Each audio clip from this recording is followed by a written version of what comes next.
study of the Holocaust. Our subject for discussion today is genocides and international law. We are honored to have as our speaker Mr. Hrair A. Balian, a distinguished lawyer and international law scholar, and a member of the California Bar. He is an Armenian and son of a survivor of the Armenian genocide. Mr. Balian was born in Beirut, Lebanon, and has been residing in the United States since 1970. He was educated here in the Bay Area and has received a Bachelor of Science degree from the University of San Francisco and a degree in Doctor of Laws with honors from Golden Gate University. He has published art and reports and has lectured extensively on subjects related to domestic as well as international law. He has also represented non-governmental organizations at various human rights forums of the Economic and Social Council of the United Nations.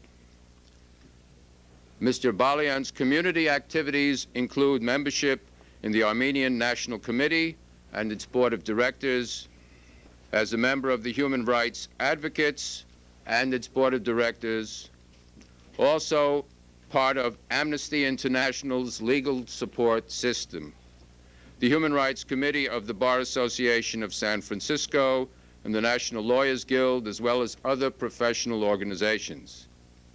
It gives me great pleasure to present our speaker for this important discussion today, Mr. Hrair A. Balian. Thank you. Thank you.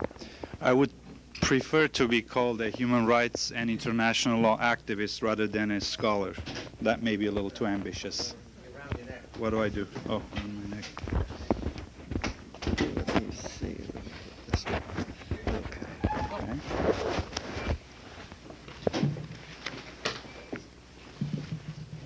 Do you mind if I move this?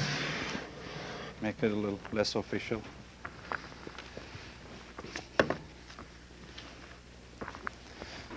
Okay, what I will be discussing today is international law as it developed after the Genocide Convention, the convention that was signed in 1948.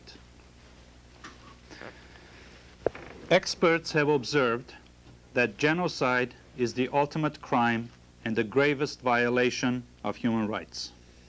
Consequently, they have reasoned it is difficult to conceive of a heavier responsibility for the international community and the human rights of the United Nations than to undertake any effective steps possible to prevent and punish genocide in order to deter its recurrence. The preamble of the 1948 Convention on the Prevention and Punishment of Genocide, I will call this from now on the Genocide Convention or the Convention, notes that at all periods of history, genocide has inflicted great losses on humanity.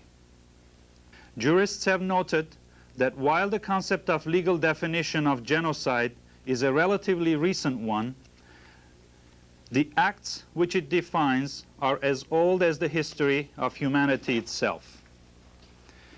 In 1946, the very first session of the General Assembly of the United Nations, calling for an international treaty defining and banning genocides, declared that genocide is a crime under international law which the civilized world condemns and for the commission of which principals and accomplices are punishable. Within 2 years of this declaration, the General Assembly adopted a convention on the prevention and punishment of the crime of genocide. In this paper, I will not discuss the provisions of the Genocide Convention, nor its travaux préparatoires or its legislative history.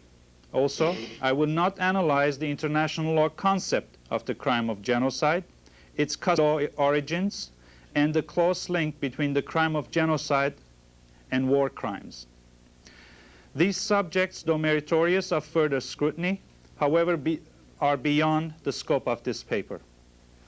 Instead, I propose to outline first the principal bodies within the United Nations system seized with the task of scrutinizing human rights violations, including genocide.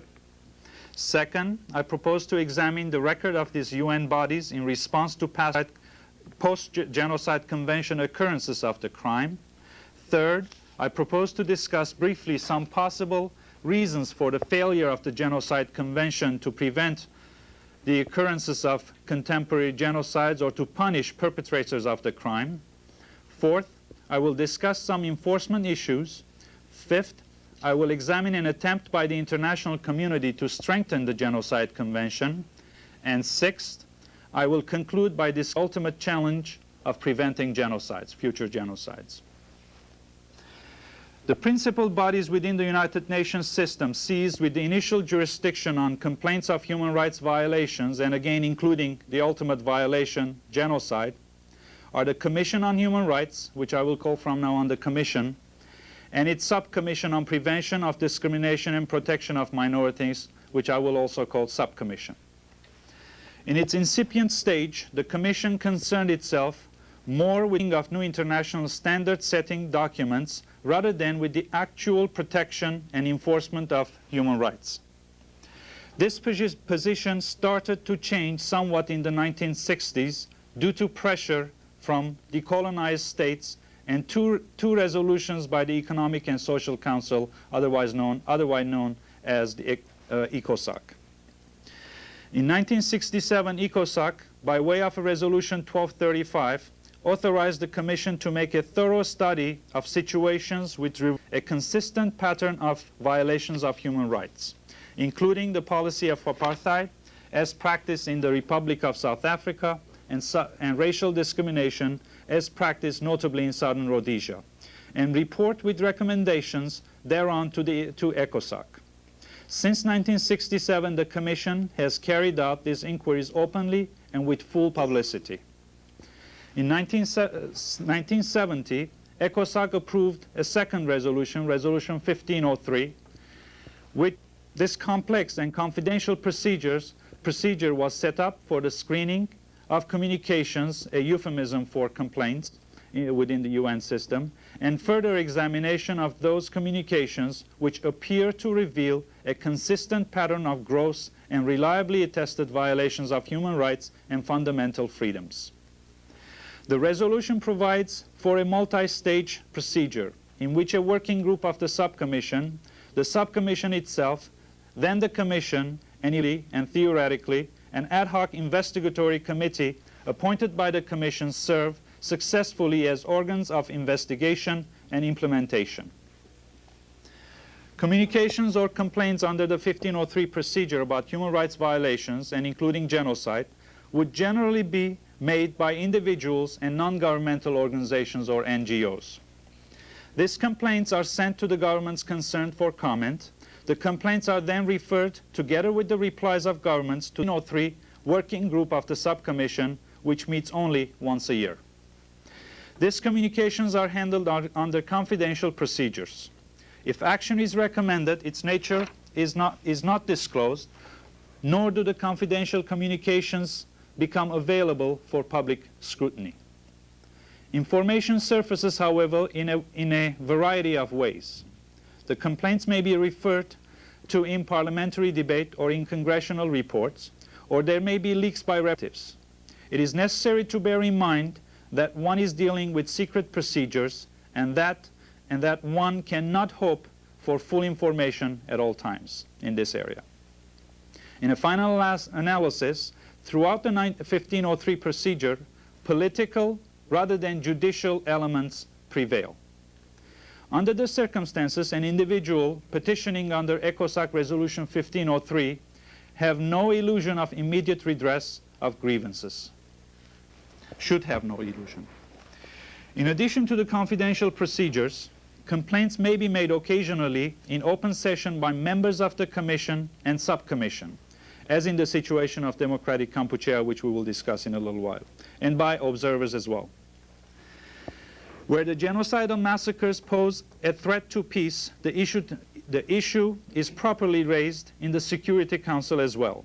Furthermore, there is provision under Article 9 of the Convention on Genocide, the submission to the International Court of Justice, or ICJ, of disputes between contracting parties relating to the interpretation, application, or fulfillment of the Convention, including also responsibility of a state for genocide.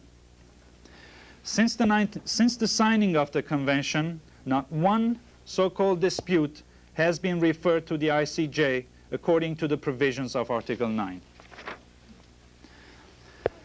Before we embark on examination of specific examples of contemporary genocides, it would be useful to first examine the composition of the two bodies of the United Nations entrusted with the initial jurisdiction of human rights violations.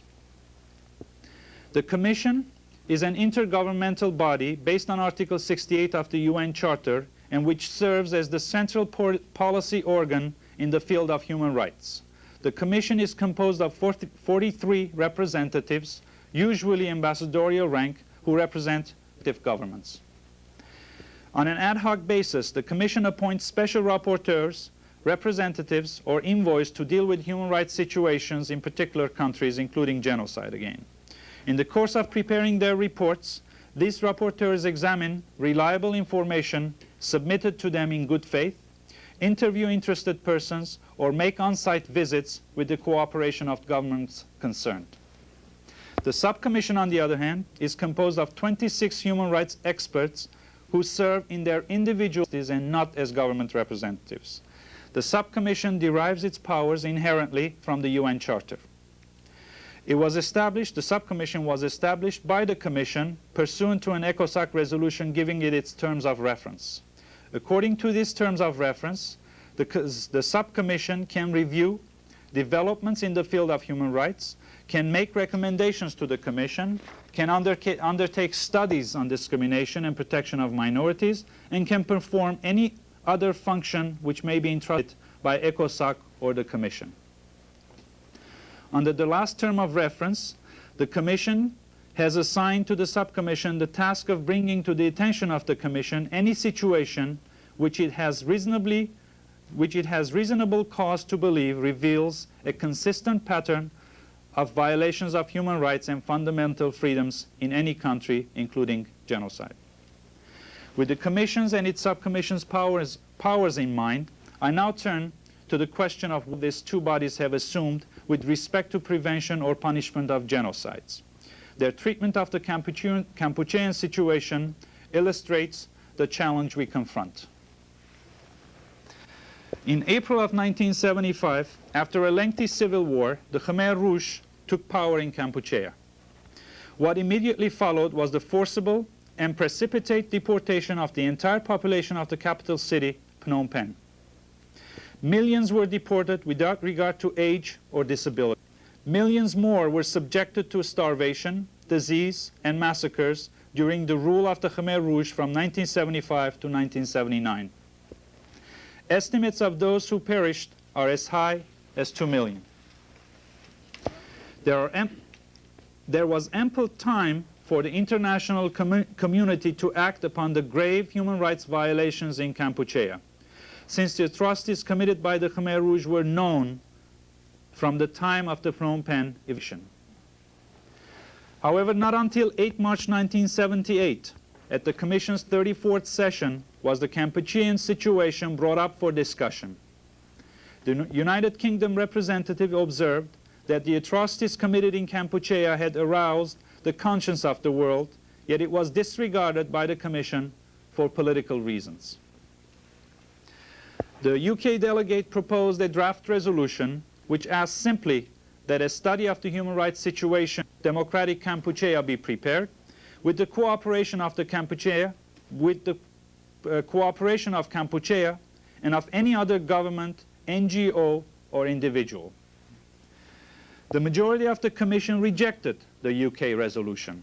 Instead, on the same day, it adopted another resolution, which has a lower impact.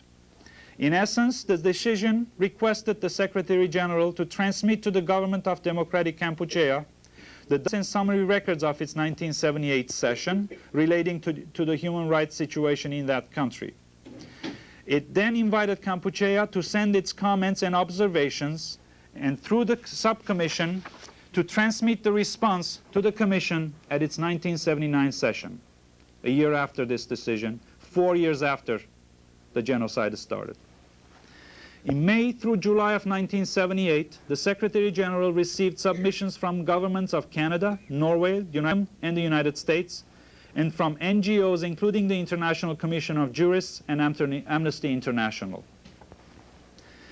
The subcommission, at its 31st session in 1978, which is 6 months after the Commission's session, was informed by the Secretary General that it had, pursuant to the Commission's decision, transmitted the relevant documents to the government of Democratic Kampuchea, and that no comments or observations had been received from that government.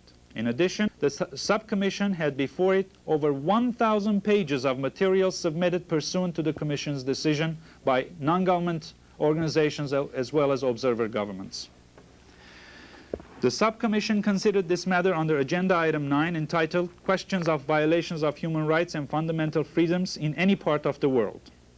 Upon completing its consideration of this matter, the subcommission adopted a resolution which requested its chairman or a member appointed by him to analyze the materials received, together with the comments made in the subcommission, and to report on the matter to the Commission at its 1979 session, with the recommendation that it be given high priority.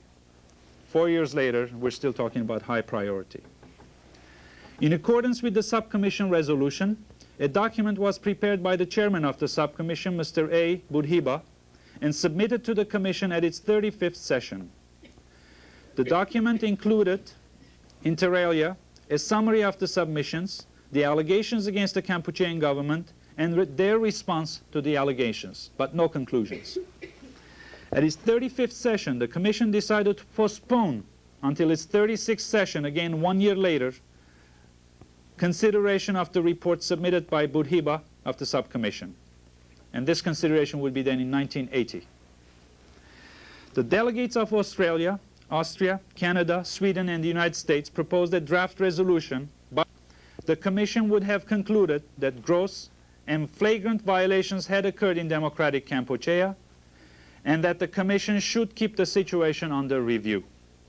The draft resolution, though tame in character and without any mention of Budhiba's report or document, lost by a vote of 22-7. That is, the Commission approved a motion by the chairman itself not to discuss the draft resolution. The subcommission at its 32nd session in 1979 adopted a resolution in which it expressed its appreciation to Budhiba, the chairman rapporteur, for his highly competent analysis of the human rights situation in democratic Kampuchea. More importantly, the subcommission urged the Kampuchean government to take urgent measures to restore full respect for human rights and fundamental freedoms, and to take measures as may be necessary in order to prevent reoccurrences. It also invited the government to present to it and to the Commission in 1980 information on recent violations, their root causes, and measures taken to prevent their recurrences. Finally, the subcommission drew the government's attention to the UN program of advisory services in the field of human rights. Meanwhile, on 25th December 1978, an army of 100,000 from Vietnam had invaded Kampuchea. By 7th January 1979, they had reached Phnom Penh. The subcommission's subsequent discussions regarding the fundamental political changes and its effect on future actions by it and the Commission are of special interest. Several speakers observed that such studies should be suspended pending further developments which would show how the human rights in the country concerned had evolved after the invasion. Others stated that the mandate of the subcommissioner or the Commission would not be changed by the fact that there had been a change in government. At its 36th session, the Commission adopted a resolution on the human rights situation in Kampuchea. The resolution condemned the gross and flagrant violations of human rights which had occurred prior to the invasion. It condemned the invasion and occupation of part of the country by foreign forces, meaning Vietnamese forces, and the violation of human rights which had ensued, and called for the immediate withdrawal of foreign forces and cessation of all hostilities. Before adopting this resolution, the Commission considered an analysis prepared by the subcommission's chairman, consideration of which had been, as we've seen, postponed since 1979. At its 33rd session, the subcommission once again adopted a resolution requesting the Commission to keep the situation of human rights in Kampuchea under review. It also recommended that the Secretary General nominate a special representative for Kampuchea to assist in restoring full respect for human rights and freedoms as speedily as possible. Throughout 1980s and subsequent years, the Secretary General received additional communications on the human rights situation in Kampuchea. To add fuel to the fire, there were also allegations of Vietnamese atrocities against the Kampuchean people. Allegations and counter-allegations were thrown about among the countries concerned, including Thailand, China, the United States, and the Soviet Union. It should also be noted that the new government of Kampuchea installed by the Vietnamese instituted criminal proceedings against the former Prime Minister Pol Pot and the Deputy Prime Minister Ian Sari in absentia on charges of genocides. The accused were found guilty of the crime by a People's Revolutionary Tribunal. An overwhelming observation is in the context of the Kampuchean experience. Despite the realities of widely known and protracted period of grave human rights violations amounting to genocide, as a result of political considerations, the provisions of the Genocide Convention were never invoked by the international community, including the Commission and the Subcommission. Unfortunately, the conclusion to be drawn from this case history cannot be overly encouraging. In the Genocide Convention years, in addition to Kampuchea, a number of other countries have been charged with genocide. In some cases, the UN altogether failed to deal with the situation. In other cases, the situations were discussed as gross or flagrant violations and never as cases of genocide. And in a few cases, genocide was indeed charged. Unfortunately, the template for this presentation does not allow for a detailed analysis of these situations. However, a few examples may be helpful.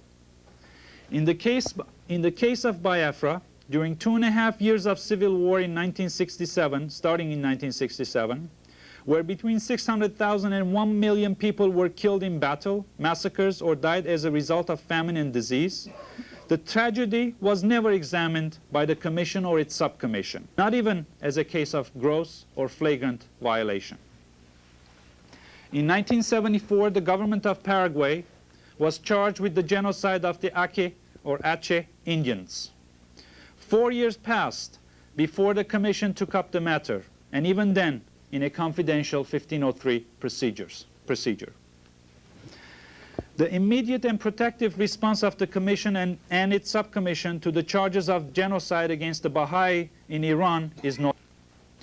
This radical departure from UN practices is explained by observers partly by the pariah status of Iran, but more importantly by the role that the Baha'i international community played in conducting a skillful campaign in the nature of an international alert sharply focused on the United Nations. Here, the issue was never discussed as a case of genocide, but under the category of gross violations of human rights again. Although persecution against the Baha'i in Iran continues to date, nevertheless, international attention on their plight has restrained the Iranian government from committing large-scale massacres which were threatened earlier. Another noteworthy example where the Commission took immediate action is the case of the massacre of the Sabra and Shatila Palestinian camps in Lebanon. In those camps near Beirut, up to an estimated 800 Palestinian men, women, and children were massacred by Falangist militias who were allowed by the Israeli occupation to enter the camps. The Commission and its subcommission found Israel guilty of genocide. However, what is peculiar about this situation is the fact that after noting Israel's responsibility for the massacres, it is then decided that the massacres were an act of genocide, without any reference to evidence to satisfy the definitional requirements of Article 3 of the Genocide Convention, intent to destroy in whole or in part a national, ethnic, racial, or religious group such. In other words, there was no analysis whatsoever to satisfy the definitional requirement of the Genocide Convention, but they just jumped to conclusion and concluded that genocide was indeed committed, which indicates a political decision rather than a judicial. The fate of contemporary genocides we have discussed illustrates difficulties inherent to the crime itself. Genocide is a useful political weapon, the elimination of a group of people challenging its subordination. Genocide is a final solution, and the final act of such a solution is the rewriting of history, which is the ultimate act of denial. The consequences of admitting guilt are serious for a government. Beyond personal guilt of those committing the crime, the consequences for the government committing the crime and its successor governments include reparations to the victims, return of territories and property taken as a result of the genocide, and much more. With an initial understanding of the difficulties inherent to the crime of genocide, let us now turn to some shortcomings of the Genocide Convention itself. It must be obvious from the foregoing discussion that the United Nations performance in the realm of human rights violations and genocide in particular has been discouraging, if not bleak. Yet, as we have already outlined, the international community started with the hope, and indeed with the action, that the founding of the United Nations would usher in a new era. For example, at the first session of the General Assembly, a unanimous resolution described genocide as a denial of the rights of existence of entire human groups, as homicide is the denial of the right to life of an individual human being. The same session also declared genocide a crime under international law. Within 2 years of this first session, there was at least in UN standards, the incredible achievement and the framing of a convention on the prevention and punishment of the crime of genocide. However, as evidenced by a continuing series of genocides, the protection system against genocide devised by the international community is illusory at most. Professor Leo Cooper, the preeminent scholar and jurist specializing in issues of genocide, attributes this discouraging performance to the many the framing of the Genocide Convention, and also includes criticism of the United Nations system. That is, the reason for the failure in international protection go far beyond defects in the Convention. He believes they are deeply embedded in the structure and ideologies of the United Nations system itself. As for the failure of the UN to provide protection against the crime of genocide in terms of the Convention, Professor Cooper cites several reasons. First, the poor enforcement were greatly watered down during the discussions before the Convention was adopted.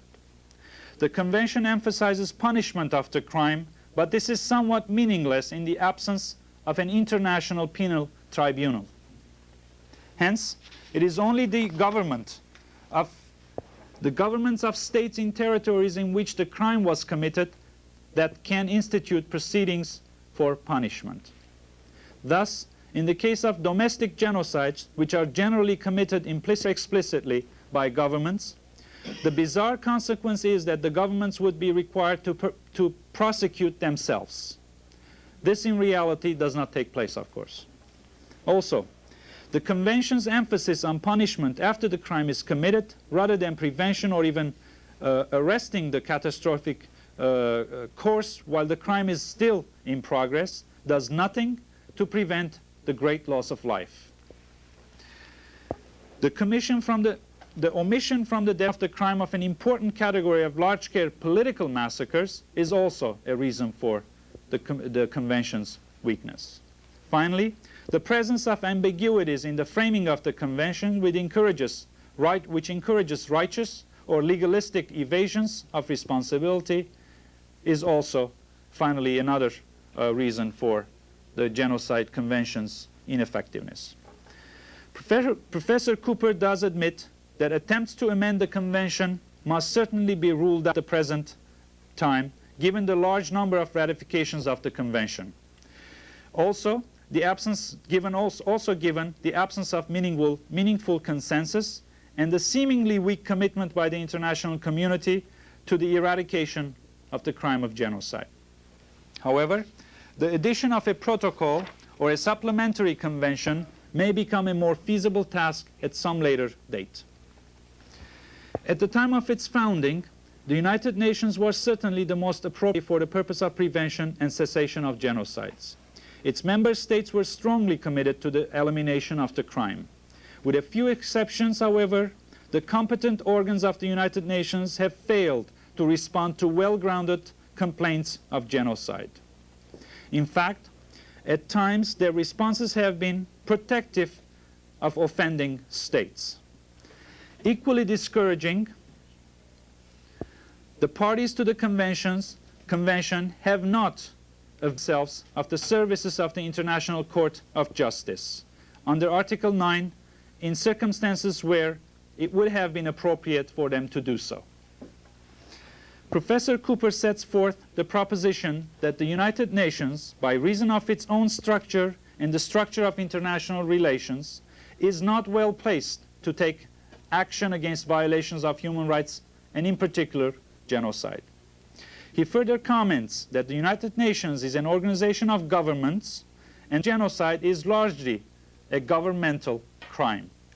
As such, the United Nations represents governmental interests, or at any rate, the interest of the majority of governments. Hence, the respect for state sovereignty, territorial integrity, and domestic jurisdiction can and does readily take precedence over issues of genocide. In these circumstances, the author sees a need for CIS, or for institutions relatively independent of the deliberations of the member states, such as an international penal court, a high commissioner for human rights, and or some form of organized action outside of the United Nations, as represented, for example, by the international non-governmental organizations. However, despite Professor Cooper's well-deserved criticisms, one ought not totally despair of the UN performance. It is a well-acknowledged fact that the UN contributed in some cases to the prevention of genocidal massacres by its maintenance of peacekeeping forces in troubled areas. Some of the confidential intercessions by the Secretary General may also have served as a restraining factor. The UN can also generally be relied upon to provide humanitarian relief for survivors and refugees. Moreover, Professor Cooper recognizes that the UN still represents potentially the most effective action to eradicate genocide. The UN is in the strongest position to bring international pressure on offending states. The UN Human Rights Commission and its subcommission, since growing beyond their initial stage of standard setting, are now displaying some promising trends in the field of gross violations of human rights. In the final analysis, observers are in agreement that at the present juncture, the challenge is to make constructive and creative use of all the possibilities, always remembering the crucial issue is implementation and not the elaboration of new standards or the refinement of the old. There is hardly any doubt, and the authorities are in agreement, that the UN mechanisms have worked well in formulating general standards of conduct, but that they have failed to provide institutions and procedures for enforcement. This is in the plethora of conventions, declarations, and resolutions spewed forth by the United Nations institutions. Yet every day seemingly brings news of another country or group in violations of human rights. These violations of human rights, including instances of genocide, are endemic and continue to grow in numbers. Observers are in agreement that the Commission and its subcommission are permeated with the same political rivalry as is the General Assembly, limiting its potential. In addition, we have already underlined the fact that there is no effective enforcement mechanism. Various proposals have been put forward to improve the enforcement of human rights, including the creation of the post of High Commissioner for Refugees, High Commissioner for Human Rights, the further development of regional instruments to enforce human rights, and the depoliticization of the Commission, subcommission proceedings. The proposal to establish the office of a UN High Commissioner for Human Rights was first made in 1947, and it is still under discussion.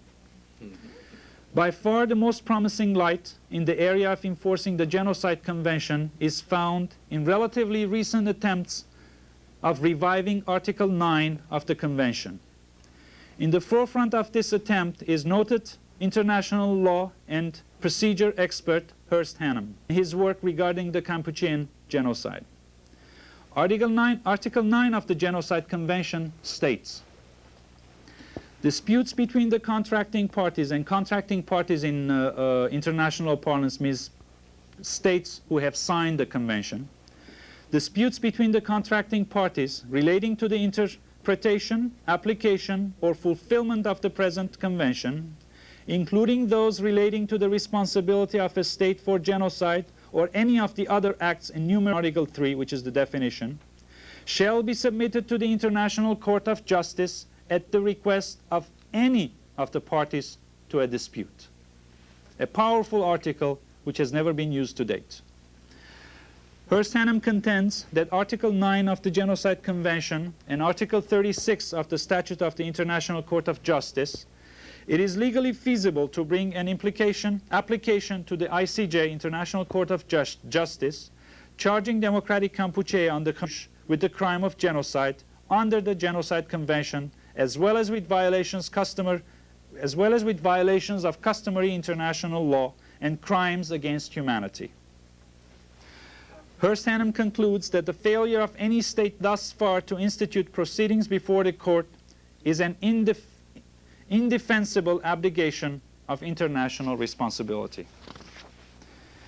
This promising area needs further exploration by the international community, but above all, will to pursue it. Since its adoption, the international community has attempted once only to improve the Genocide Convention. In 1967, the subcommission decided to conduct a study of the question of the prevention and punishment of the crime of genocide with the purpose of ascertaining what additional measures were needed for the prevention and punishment of the crime of genocide. In 1971, the first special rapporteur, Nicodem Rohashian, was appointed to prepare the study. Rohashian presented to the subcommission progress reports in 1972 and 1973. He then disappeared under mysterious conditions and failed to personally introduce the 1974 progress report. Political pressures from states named in the progress reports in 72 and 73 were suspected to be the cause of his disappearance. After numerous delays and failed attempts by the Secretariat to establish contact with him, Rohashian completed finally his study in 1978. The study contained detailed analysis of the Genocide Convention, its shortcomings, and an extensive set of recommendations to improve the convention. The subcommission transmitted the study to the Commission with the recommendation that it should be given the widest possible distribution. The Commission at its session in 1979 approved the decision of the subcommission. At its 1982, the subcommission requested from ECOSOC a mandate to appoint a new special rapporteur to revise and update Rohashian study, taking into consideration the views expressed by the members of the subcommission and the Commission. ECOSOC endorsed the recommendation. The following year, the subcommission appointed Benjamin Whittaker, a British expert, as the new special rapporteur.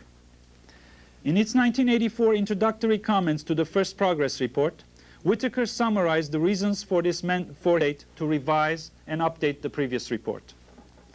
The previous study was an excellent, he said, the previous study was an excellent one, but there were some omissions which were due to political pressures exerted on the special rapporteur, previous special rapporteur, who had prepared it. In the historical survey, at the beginning of the study, certain aspects of the genocide in the certain aspects of genocide in the 20th century had been passed over in silence. The most flagrant omission was that of the genocide of Balians. Rectifying such omissions was a matter of integrity and independence for the subcommission, stated Ben Whittaker. Whittaker was referring to Turkish pressures upon the previous special rapporteur, as a result of which a paragraph in the 1973 progress report referring to the Armenian genocide as the first genocide of the 20th century had been dropped from later versions of the report. The revision and the revised and updated study was completed for the subcommission 85 session. After a bitter and protracted discussion, the subcommission adopted a resolution that took note of the study, took note of the divergent views expressed about the content and the proposals found in the study, expressed its thanks to and congratulations to the special rapporteur for his proposals, and recommended that the United Nations renew its efforts so as to make ratification of the convention universal as soon as possible. And that's it. This was quite an ending for a study that took 18 years to complete. To be sure, the study contained a number of controversial proposals, including the concept of cultural and political genocide, as well as ethnocide, which were discussed at length by the participants. However, the bulk of the discussion centered around paragraph 24 of the study, which in addition to the Jewish Holocaust, contained a catalog of 8 examples of 20th century genocides. Countries accused of in paragraph 24 dominated the discussion and denied any responsibility for the crime. Chief among them was Turkey, accused of having committed genocide against its Armenian subjects in 1915. A few participants at the 1985 subcommission session essentially supported these denials. Others observed that the subcommission was not equipped to pass judgment on historical events. Yet others stated that the special rapporteur should have dealt exclusively with the problem of preventing future genocides without referring to past events which were difficult or impossible to investigate. In reference to the historical examples of genocide, the special rapporteur had emphasized that the crime of genocide was one of the gravest violations of human rights that could be perpetrated against humanity. Consequently, he stated, it was the responsibility of the international community to study past cases of genocide in order to analyze causation together and to arrive at such lessons as they might learn from history. Various speakers supported the special rapporteur's view.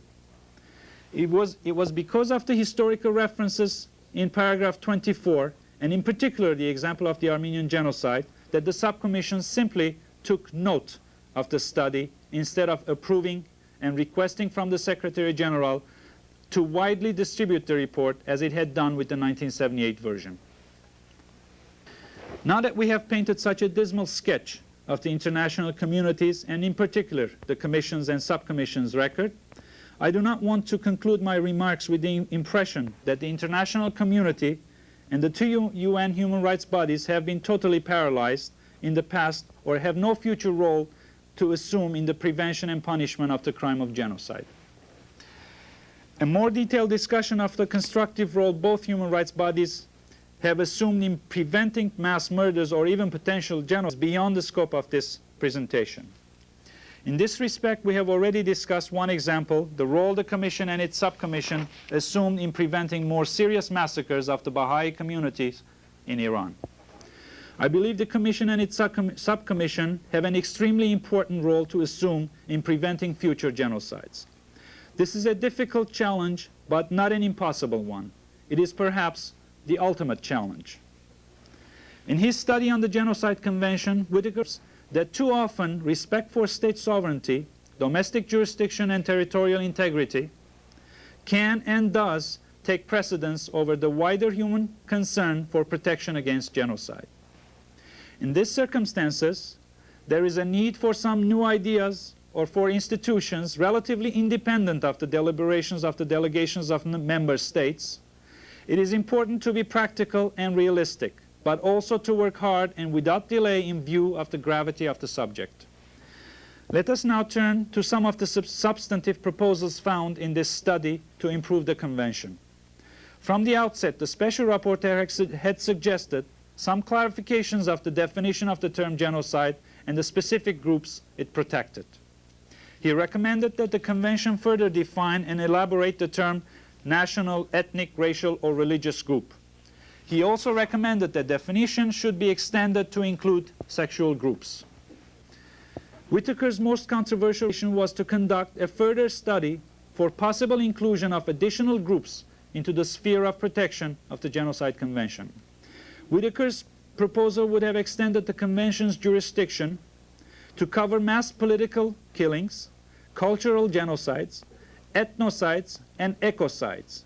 Whitaker proposed to accomplish this with the adoption of an optional protocol, or an optional addition to the Genocide Convention. In order to protection to cases of genocide committed as a result of cultural neglect, calculated neglect, Whitaker proposed the addition at the end of Article 2 of the following sentence: in any of the above conduct, a conscious act or acts of advertent omission may be as culpable as an act of commission. Furthermore, Whitaker recommended that explicit wording should be added to the Convention, perhaps at the end of Article 3, stating judging culpability, a plea of superior orders is not an excusing defense. Whitaker proposed the addition of a new provision to explicitly define a state's responsibility for committing a genocide, together with a provision for reparations. Even though international law considers genocide a crime against humanity, thus subject to universal jurisdiction, nonetheless, Whitaker recommended that explicit words to this effect be included in the Convention to exclude legalistic debates and evasion. On a more pragmatic level, Whitaker recommended the development of a UN satellite communication network to anticipate potential cases of genocide with continuously updated information, and recommended interdisciplinary research, the creation of strong public opinion against genocide and other crimes against humanity. He recommended that public awareness should be developed internationally to reinforce an individual's responsibility, i.e., that it is illegal to obey a superior order or law that violates fundamental human rights. On a state level, Whitaker recommended that strongly worded legislation be enacted to prohibit and punish the crime of genocide within each country's legislative system. Whitaker's most significant proposal for prevention is the establishment of an early warning system which would respond in cases where evidence appears of an impending genocidal conflict, mounting repression, increasing polarization, or the first indication of an unexpected case.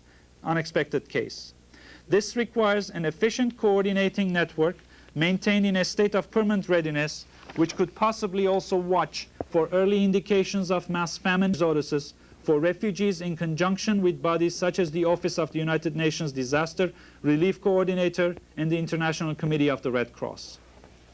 On an early warning being received, the steps to be taken could include the investigation of allegations, activating different organs of the United Nations and related organizations, both directly and through national delegations, and making representations to national governments and to intergovernmental and interregional organizations for active involvement.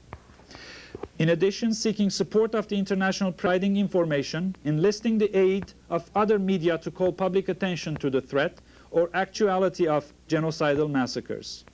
Asking relevant racial, communal, or religious leaders in appropriate cases to intercede, and arranging the immediate involvement of suitable mediators and conciliators at the outset. The framework for such an early warning system was developed in 1982 by Israel Charny, another distinguished scholar and activist with expertise in the field of genocide. Israel Charny anticipated the early warning to be built around a computer bank of information.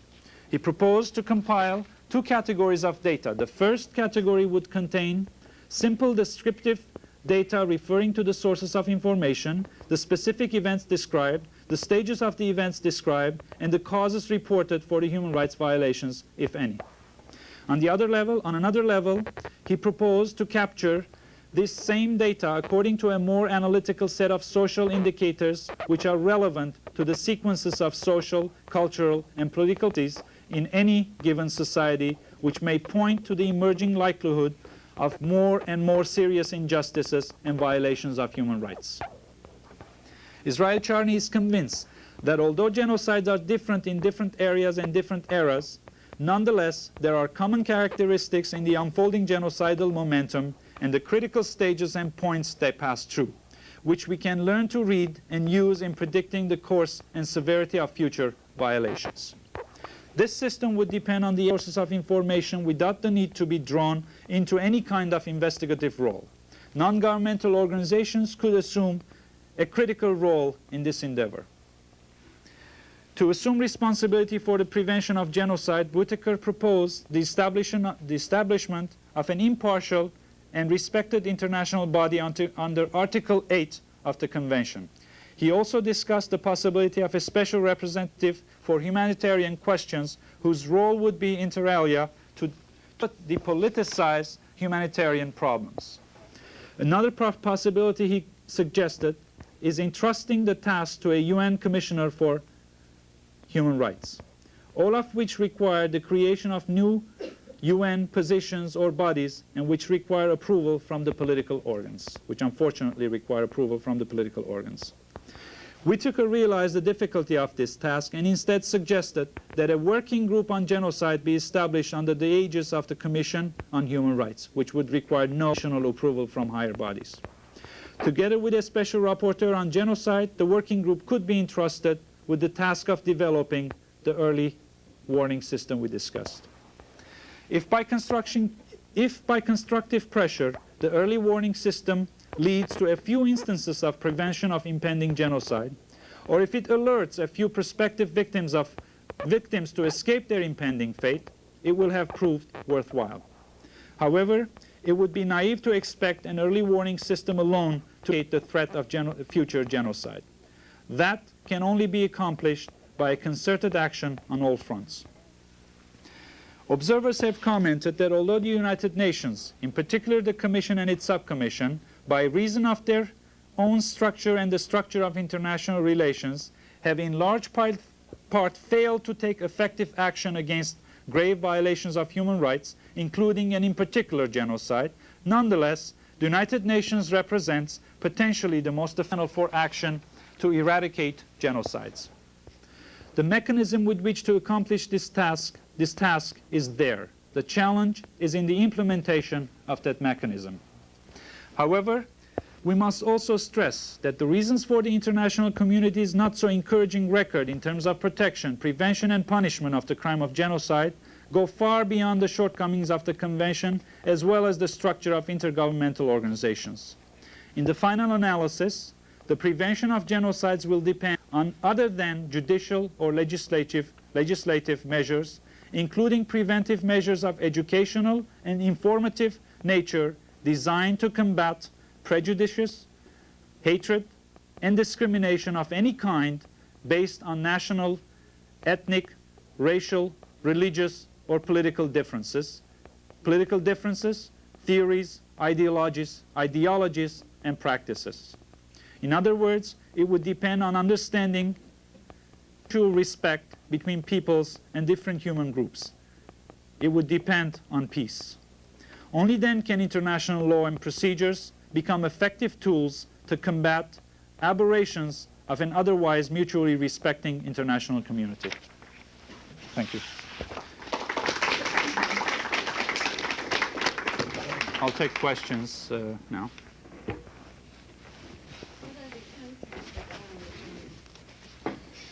43 countries and every 4 years.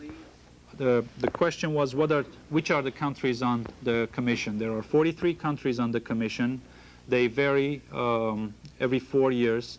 There are permanent members, or not officially at least, but de facto permanent members. The USSR, the US, Great Britain, France, Canada, and then the rest of the seats are rotated according to regional groups. Africa has a certain, the African continent has a certain number of representatives. This year they're Ethiopia, Nigeria,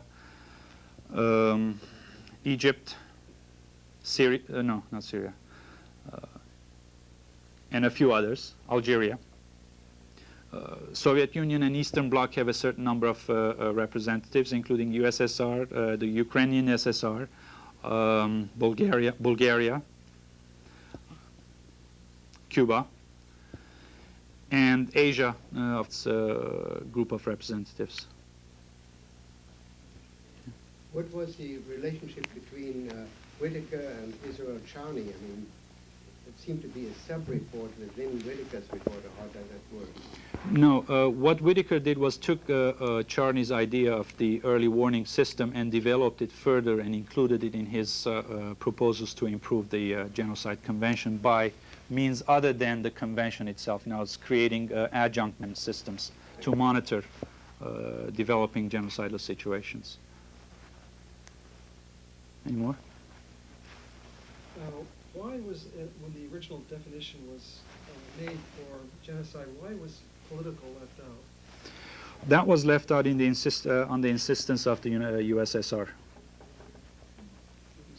They were, even though at that time they were not discussing political killings during the Stalin era, however, I'm sure that's what they were thinking about, and they were adamant about preventing any kind of political mass killing being included in the definition of genocide. And as we now know, they are also admitting that millions and millions of people were, in fact, massacred during the Stalin era. The U.S. also didn't sign the Genocide Convention up until a year or two ago, or a year ago. The question is that the U.S., or statement is that the U.S. not signed the Genocide Convention up until about a year ago. That's correct. The U.S. took about 40 years to sign the Genocide Convention. And when it did sign the Genocide Convention, it made all sorts of reservations, in essence weakening its effect, especially if someone brought a charge of genocide against the United Nations in terms of its treatment of Native Americans. And I think that was the main reason why the U.S. did not or signed the 40 years after the fact. Any?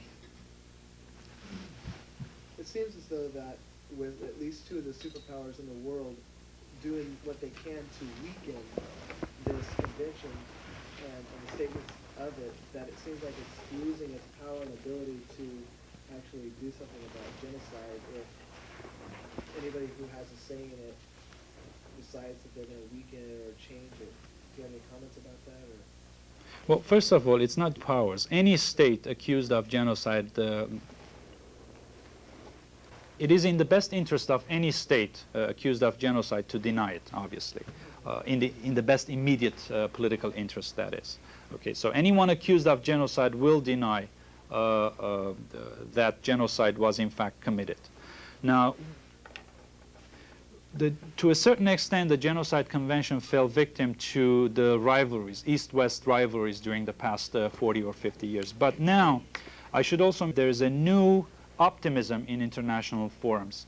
With glasnost and perestroika in the Soviet Union and a certain amount of cooling down of the so-called Cold War, there's quite a bit of cooperation between the U.S. and USSR delegations in international forums. I have been able to personally observe at the Commission and the Subcommission this sort of thawing of the Cold War in those two bodies. But at the same time, also flare-ups do take place. But as a result of this cooperation, there is a certain amount of new optimism that perhaps some of these conventions and international treaties that have been left dormant for the past number of years or decades can now be used in combating violations, grave violations of human rights, including genocide. Of course, this remains to be tested yet.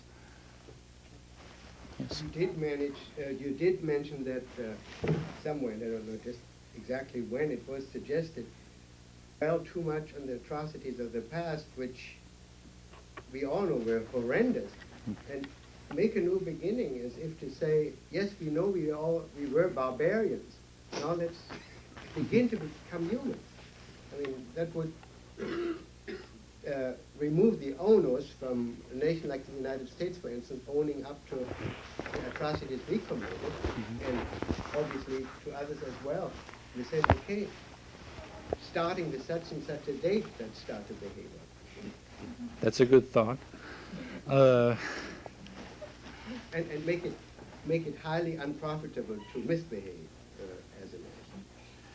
To make it highly unprofitable to misbehave, you're going to have some sort of an enforcement procedure within the United Nations system, which is what is lacking today and which is what's creating most of the problems.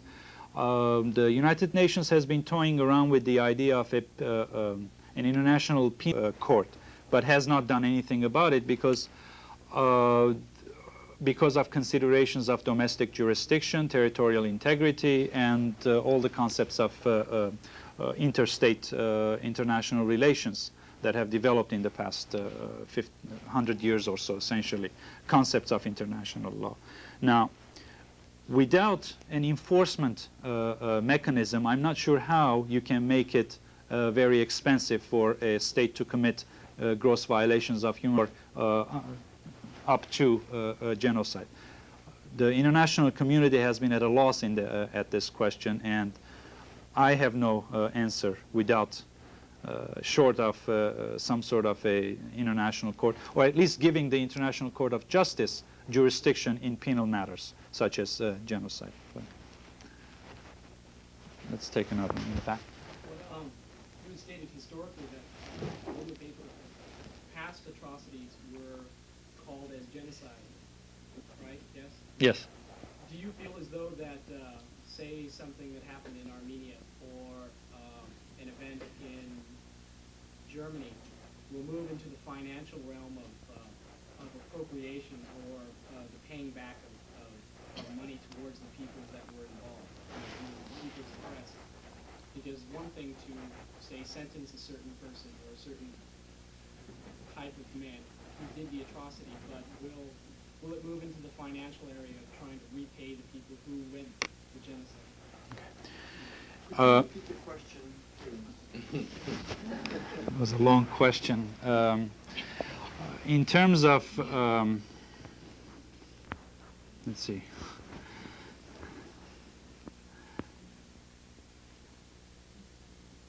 Where did you start the question? That was quite a long question. What I wanted to know was that you had stated that past historically, past events had were under the charter of the 1948 as genocides. Mm-hmm. Could peoples go to the court in some time in the future and ask for monies or some kind of repayment? Could they take it in? Is reparation at issue? That's your question. Short. Yes, they could. We have to separate this in two levels. First of all, state responsibility, and secondly, individual responsibility. Okay. If you remember if you keep in mind the fact that individuals in cases of genocide act on behalf of the state, then the state is the ultimate entity that is responsible for the individual's action as head of state, army official, or etc., or whatever it may be. In some cases, in the case of the Turkish genocide of the Armenians, individuals were found guilty of the genocide by a court, said the international community at the time. However, a year later, they were all let loose because of political considerations and let go. Now, the state was never found guilty of genocide. In the case of that is the Armenian genocide. In the case of the Jewish Holocaust, both the individuals and the state were found guilty of genocide. The individuals were punished up to the level of death, and the state was made to pay reparations to the state of Israel. And I believe they still pay to date. Okay? So the precedence is there that the international community will obligate a state committing genocide to pay reparations. In the Armenian situation, you have another complicating issue in addition to the reparations, that is the return of territories conquered as a result of genocide. What do you do with that? Do you let them take it, thus encouraging genocidal states to take over state, get rid of the people in that territory, and then remain unpunished? One correction perhaps that not just the state of Israel receives reparations, but also affected individuals. I'm sorry, yes. Yes. I think that needs to be made very clear because there are overlap. The gentleman states that not only the state of Israel received, but also affected individuals who were victims of the genocide. More question of observation. The United Nations is a highly politically charged organization. This is reflected in the lack of activity dealing with the genocide in Iraq. How do you propose a highly charged organization of that nature can be depoliticized so that objectively it will be dealing with those countries which are guilty of genocide? I did not, the question was that the United Nations, since it is a highly politicized organization, how do I propose that the United Nations deal with issues of genocide and human rights violations, essentially, without political consent? Okay, my proposition was not that the United Nations as a whole deal with these issues on a non-political level. The United Nations has several levels of legislative, executive, and judicial bodies.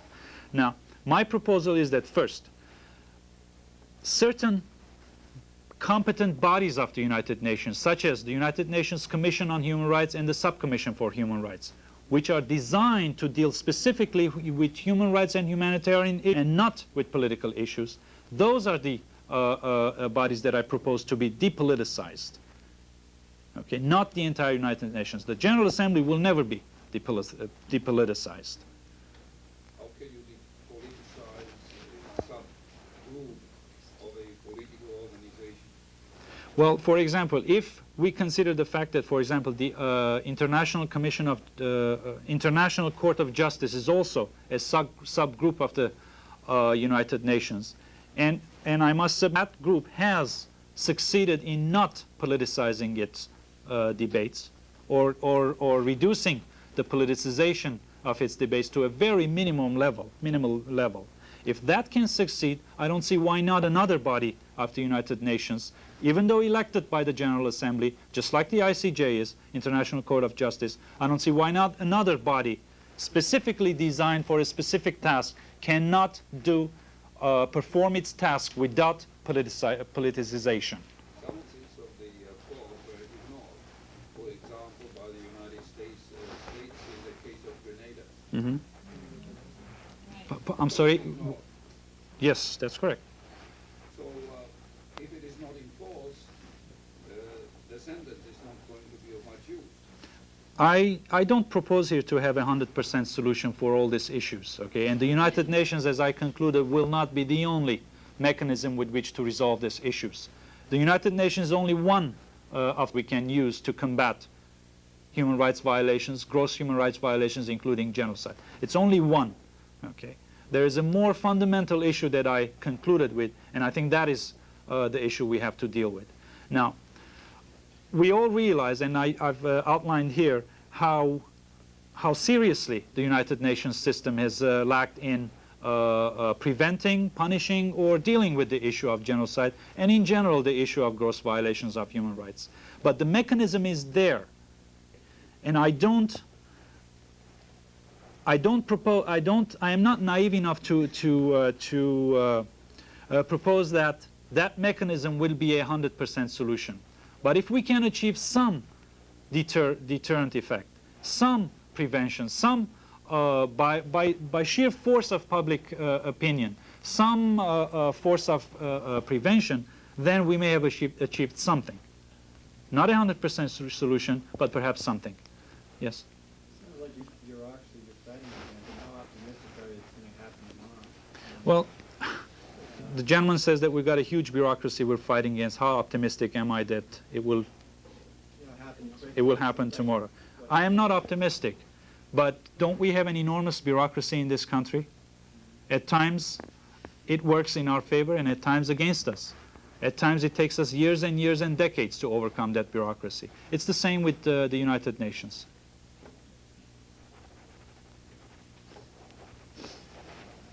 Yes? Is there a statute of limitation on discussing genocide? No. When we're talking, the question is there a statute of limitation when we're discussing questions of genocide? No, there is none. When we're discussing crimes against humanity, war crimes, including genocide, the international community entered into an agreement in 1968 by which declared a previously accepted international law concept that crimes against humanity, war crimes do not fall within the limitations of statutes of limitation. They do not. Obviously, we have a problem of a guilty person having died, and then the statute is run out against that particular individual. But then we still have the state responsibility. But you could go theoretically 300 or 400 years back into history? Essentially taking revenge on whoever was in power before. The question is that there have been changes are taking place in Kampuchea today, which may bring the Khmer Rouge back to power. What guarantees, or do we have that the same atrocities would not be repeated? We've got no guarantees whatsoever. It is true that as I was driving here tonight, this evening, I was listening to NPR, which stated that some 30,000. You're going to have, depending on which side that the invading country is and the invaded country are, you're going to end up with all sorts of north, south, east, west rivalries. Okay? So that is not an option. That is not a viable option, even though it is an option under international law. The second option is an intergovernmental body intervening and stopping a given genocide while the genocide is taking place in this case. Okay. The intergovernmental body has a much of instituting an impartial intervention than a third-party government acting on its own. The intergovernmental organization has a much better chance of convincing the rest of the international community to support its intervention than a third government acting on its own. It is the best option we have. It's a matter of building and improving on that option. At this point, the option has not worked, and I submit. The organization is, of course, as I mentioned earlier, is showing signs of revival and vitality. If we take the example of Namibia, even though it's showing the signs of failure because the states surrounding did not, including respect the agreement so painfully elaborated in the past year or two, the idea was correct to have an international organization, intergovernmental organization, come in the middle of a conflict and try to stop that conflict, send the troops out, the two forces out, and hold some sort of a referendum by which the people in that territory will be able to their political will. It may still work. Unfortunately, it's showing signs of failure, but it may still work. We may all be surprised. The Secretary General's, the UN Secretary General's attempt to stop the war between Iraq and Iran was another, I think, successful attempt we can point in, not the war itself. I mean, the war was going on, but the secretaries were responsible to stop that particular war. And a number of other areas. In other areas, it has failed, obviously. In many other areas, it has failed. It's the best we have. It is bleak, but I still have hope. One question regarding the commission. One is, if there are 43 members, why so few in light of the number of countries of the world? Secondarily, what is the composition of the commission in terms of professionals? Is it mostly attorneys, diplomats, politicians, whatever? Let me take the first question. Sure. Okay, what is the composition of the why 43 states in the commission? Every single state that is a member of the United Nations has a right to have a representative at the General Assembly. Beyond that, the specialized bodies of the United Nations have been designed is an open question. The second question was? The composition, professional composition. Oh, professional. They're mostly diplomats. Diplomats, some specialists who start in some of the specialized agencies such as the United Nations High Commissioner for Refugees or the Subcommission for Human Rights. They're professors of international law, academicians who have moved up into diplomatic positions eventually. And several examples come to mind. From the commission, people, women on the commission, 10%. About 4 or 5, I can't remember this year. Yeah. Yeah. Consider that good? It's usually about 1.5. You had 4 questions. There were 4. Oh, okay. Yeah, how to be I counted effective. 2. Okay. Any more questions? There's 2 groups of people that I wonder if they could fit into, or if there's any discussion about. And our approval and ratification next year to the General Assembly, but it's pretty much a foregone conclusion that that convention will be adopted by the United Nations. It protects the rights of children in areas such as, for example, in instances of war, children cannot be, ought not be recruited into the armed forces, including non-governmental forces such as guerrilla forces. There are no. What about rape generally in regard to women? Not under the Genocide Convention. But under human Rape is considered under human rights provisions, yes, as the right to privacy, the right to a woman to control her own body, and one other not area. specifically as rape? As rape, yes, yes. Mm-hmm.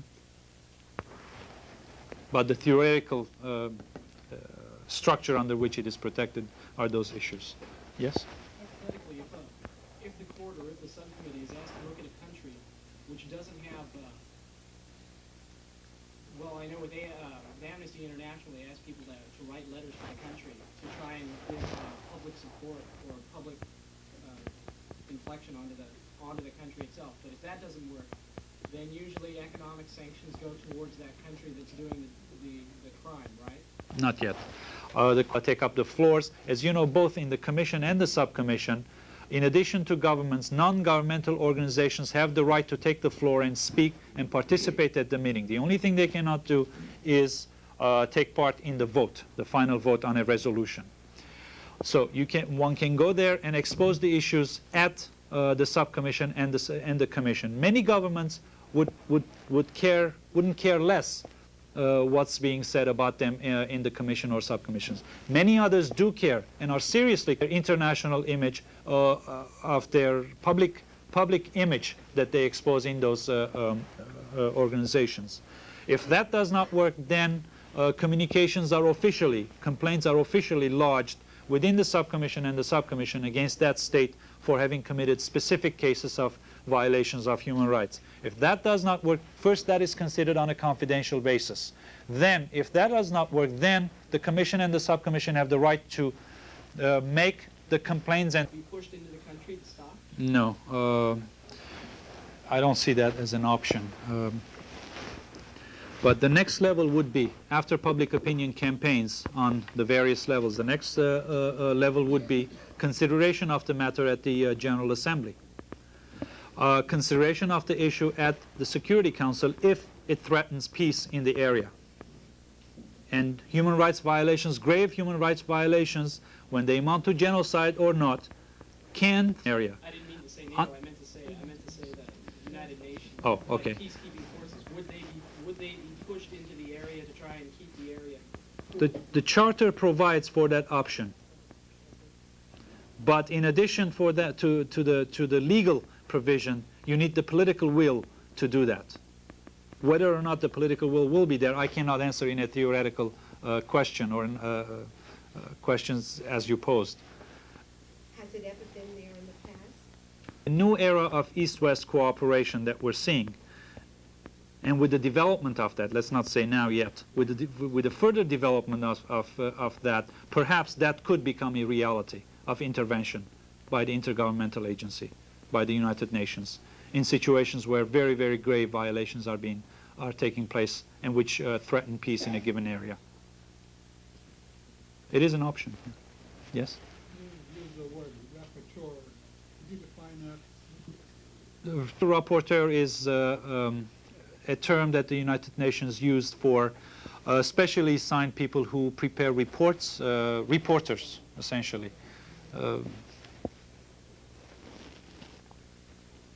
Yes. You gave the name of a number of countries that have been accused of genocide. Mhm. Are there other countries, or and if so? That's it, no. Just those? I mentioned those, yes. Yeah, unfortunately. Yes? I was trying to work something out in my head, and I'm not exactly sure. His recommendations, he suggested, I think, that it be illegal for an individual to comply with an order from his superior if that order is somehow genocidal. Yes. Okay, that's my understanding of that is correct. It's a recommendation. How would, if it were accepted into the convention, how would the United Nations or whoever enforces that convention prosecute an individual for carrying out an order from his superior? Well, the question was, ought not against genocide. First of all, international law concepts do prohibit that. In other words, superior order is not an excuse to commit any kind of crime against humanity, war crimes, for example, and genocide. Okay? That is already an accepted norm of international law. That norm of international law was used in the Nuremberg trials. As you know, the officers and government officials all used that particular defense, stating that, well, we were just following orders. That was not accepted by the Nuremberg tribunal. It was not accepted not because of its own initiative, but because it was already an accepted norm of international law. What Whitaker is proposing is to make that explicitly part of the Genocide Convention so that there will be absolutely no room for any kind of a legalistic dispute or committing genocide as a result of superior orders. Could one not say there's really precedent in international law as it applies to warring nations?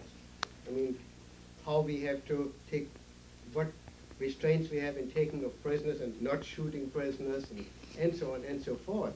So this is not the first time that a superior political body was able to tell individuals of nations, this much you made. I'm sure. I'm not sure I'm following your question. All right. In international law, Mm-hmm.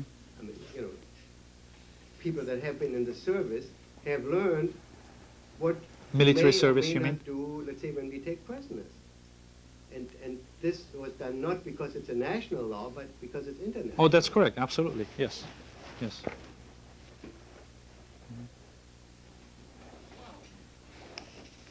Employ in the library for all those who are attending this lecture series, which might help you a little bit to get a more concrete feeling for some of the Nazi and Holocaust related material. Tangible. I have one announcement for the people in my section.